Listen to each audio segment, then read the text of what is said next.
नमस्कार दोस्तों, आप सभी का एक बार फिर से स्वागत है बाल विकास स्कूल खादरा के यूट्यूब चैनल पर।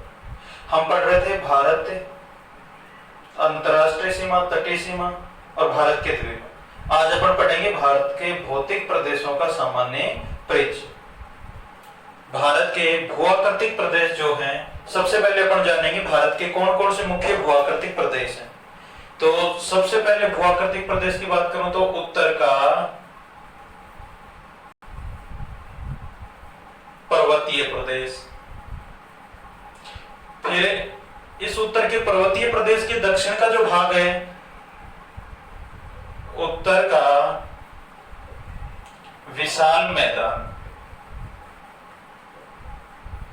फिर तीसरे भौतिक प्रदेश की बात करूं तो भारत की जो मुख्य भूमि है जिसका सबसे पहले निर्माण हुआ था दक्षिण का पठारी प्रदेश। फिर चौथे भौतिक प्रदेश की बात करें तो तटीय मैदान, तटीय मैदान। और पांचवें भौतिक प्रदेश में अपन पढ़ेंगे द्वीप समूह है। इसके अलावा एक भौतिक संरचना और है भारत में जिसे अपन मरुस्थल के नाम से जानते हैं, और भारत के इस मरुस्थल को कहते हैं थार का मरुस्थल। और इस थार के मरुस्थल को अपन पढ़ेंगे उत्तर के विशाल मैदान के साथ, इसी का ये हिस्सा है। तो अपन सबसे पहले जानेंगे कि भारत के भौतिक प्रदेशों का निर्माण कैसे हुआ, कौन से भौतिक प्रदेश की फिर क्या विशेषता है, उसकी भौगोलिक स्थिति क्या है, उसका महत्व क्या है। तो सबसे पहले अपन बात करते हैं उत्तर के पर्वतीय प्रदेश जो हैं उनकी। तो सबसे पहले अपन जानेंगे इनका निर्माण कैसे हुआ। तो निर्माण से संबंधित सबसे पहले अपन एक सिद्धांत जानेंगे, महाद्वीपीय विस्थापन सिद्धांत।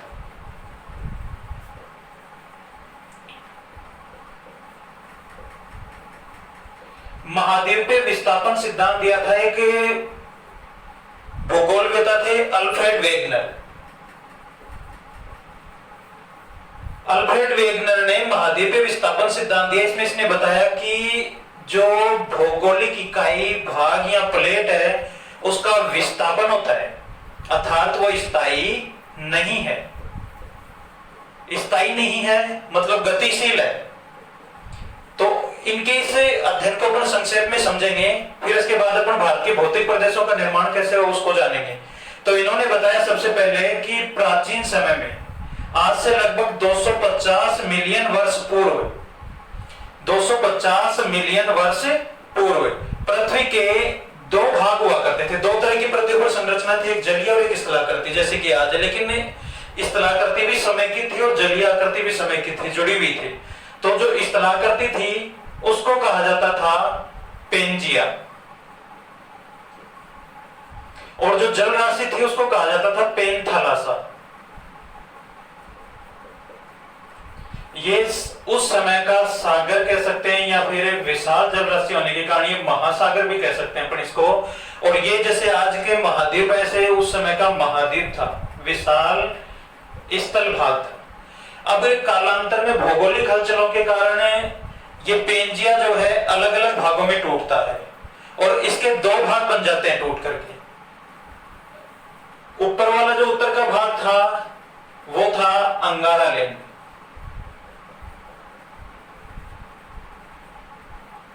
इस अंगारा लैंड को लारेशिया भी कहा जाता है।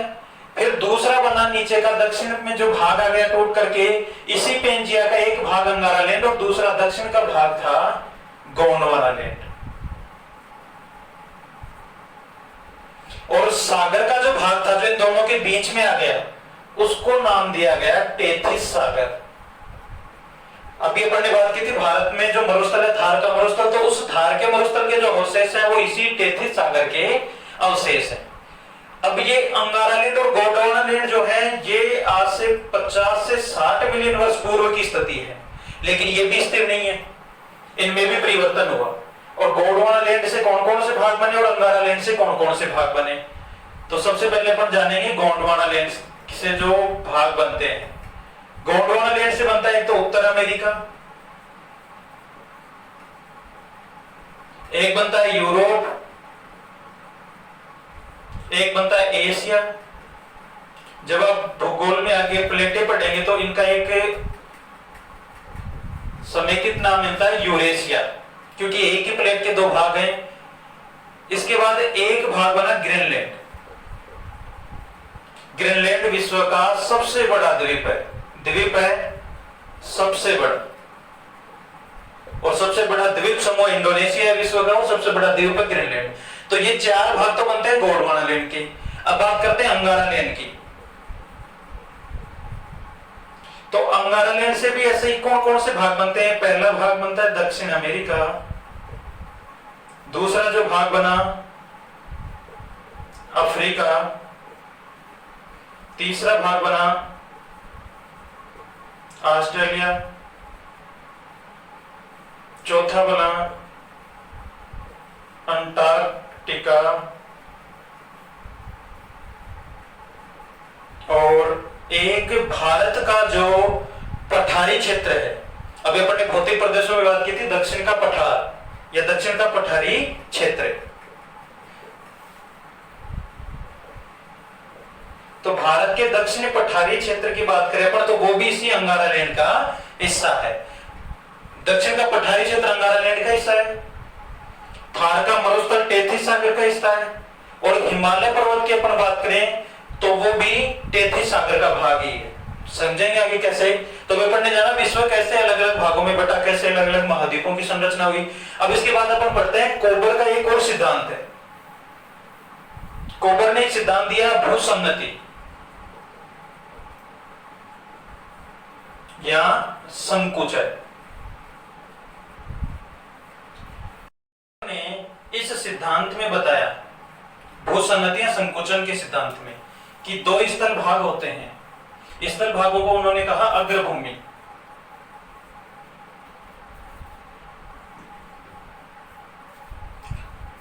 दो अग्रभूमि हैं जिनका भी अपन ने अध्ययन किया, अंगारा लैंड और गोंडवाना लैंड।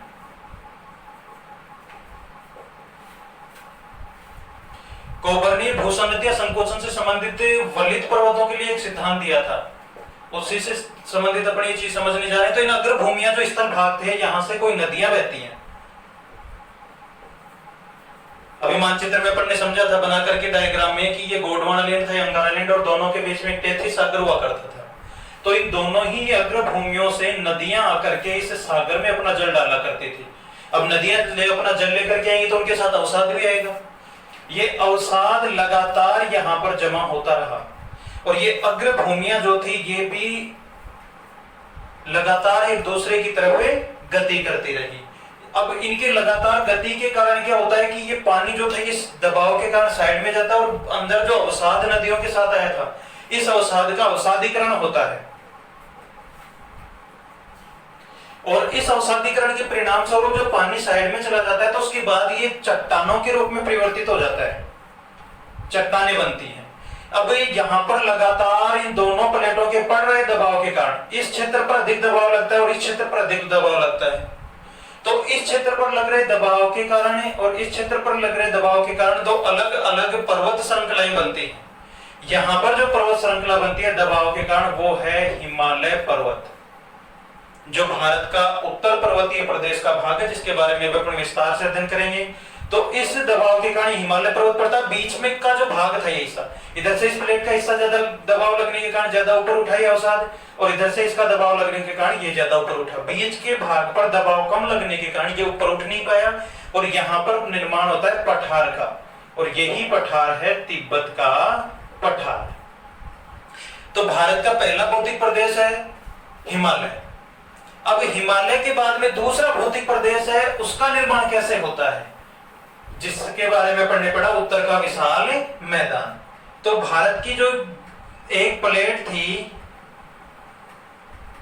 ये नीचे से जा रही है, और ऊपर से यूरेशियन प्लेट का जो हिस्सा था वो आ रहा है। अब बीच के अवसाद पर जब दोनों प्लेटों का दबाव पड़ता है तो ऐसी स्थिति में ये ऊपर उठता है और हिमालय पर्वत का भाग हिमालय पर्वत का रूप लेता है। अब ये प्लेट जो थी ये भारी प्लेट होने के कारण इस यूरेशियन प्लेट के नीचे चली जाती है। तो ऐसी स्थिति में एक ट्रेंच बन जाती है, यहाँ पर खाई बन जाती है, और उस खाई में लगातार इस हिमालय पर्वत से निकलने वाली बड़ी और वर्ष भर बहने वाली नित्यवाही नदियां अपने साथ लाए गए अवसाद से इसको पाटती रहती हैं, भरती रहती हैं, और इनके साथ लाए गए इस उपजाऊ अवसाद से इस मैदान का निर्माण होता है, और यही है उत्तर का विशाल मैदान। ये नदियां कई लाखों वर्षों से इस कार्य को अंजाम दे रही हैं, जिसके परिणाम स्वरूप इतना लंबा चौड़ा और अपना महत्वपूर्ण स्थान भारत के भौतिक प्रदेशों में रखने वाला भौतिक भाग बनता है। इसके बाद बात करते हैं अपन तीसरे पठारी भाग की। तो ये अंगारा लैंड का भाग है ये भौतिक प्रदेश, और ये उससे अलग होने के बाद इस दिशा में भूमध्य रेखा से ऊपर की तरफ आने को गति करता है और लगातार आगे बढ़ता रहता है। अब बात करते हैं यहाँ का जो थार का मरुस्थल था, तो इन प्लेटों के लगातार संकुचन से जल साइड में चला जाता है, और यह अवसाद था, यह अवसाद लगातार पानी के भाप बनने की स्थिति वर्षा से प्राप्त जल से अधिक होने के कारण मरुस्थल का रूप ले लेता है। मरुस्थल की परिभाषा भी यही है कि किसी स्थल भाग को जब वर्षा से प्राप्त होने वाला जल वहां पर बनने वाली भाप से कम होता है, तो ऐसी स्थिति में धीरे धीरे वह भौतिक प्रदेश मरुस्थल का रूप लेता चला जाता है, और यही इस भौतिक प्रदेश के साथ होता है। और एक समय जो जल से आवर्त था, भरा था, घिरा हुआ था, वह भौगोलिक परिवर्तन के परिणाम स्वरूप मरुस्थल के रूप में हमारे सामने है। फिर बात करते हैं तटीय मैदानों की। तो तट वह भाग होता है जो किसी स्थल भाग का किनारा विशाल जल राशि से लगता है, तो विशाल जल राशि से लगता है स्थल भाग का वह किनारा या भाग ही तट कहलाता है, और ये भारत के तटीय मैदान है। इसके बाद बात करें अपन द्वीप, तो भारत के द्वीप समूह के बारे में अपन विस्तार से पढ़ भी चुके हैं, जो बंगाल की खाड़ी, अरब सागर और हिंद महासागर में स्थित है। अब अपन पढ़ेंगे सबसे पहले उत्तर का विशाल पर्वत या पर्वतीय प्रदेश। तो उत्तर के विशाल पर्वतीय प्रदेश की अपन बात करें तो इसमें अपन पढ़ेंगे महत्वपूर्ण है हिमालय। भारत के उत्तर में इस प्रकार ये संरचना है भारत की। अब हिमालय से ऊपर यहां पर एक गांठ है, पामीर की गांठ। इस पामीर की गांठ से ही यहां पर एक संरचना निकलती है जो पाकिस्तान की तरफ चली जाती है, यहां पर एक संरचना निकलती है जो चीन की तरफ चली जाती है, और एक पर्वतीय संरचना इधर नीचे दक्षिण की तरफ से होती हुई भारत के पास से निकल जाती है। और यही संरचना जो है इसे ट्रांस या पार हिमालय कहा जाता है। ट्रांस या पार हिमालय कहा जाता है। इस ट्रांस या पार हिमालय का निर्माण हमारे मूल हिमालय से पहले ही हो गया था।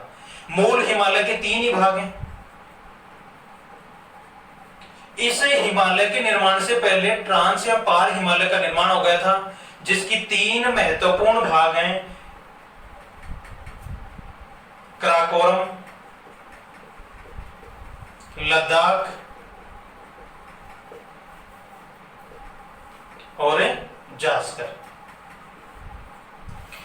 अब कल अपन पढ़ेंगे ट्रांस हिमालय जो है या पार हिमालय के इन तीनों भागों के बारे में विस्तार से, और इसके बाद भारत का जो सबसे ऊंचा पर्वत है, भारत का नहीं संपूर्ण विश्व का जो सबसे ऊंचा पर्वत है हिमालय पर्वत है, इसके बारे में।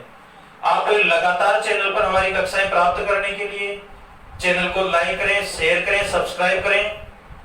धन्यवाद।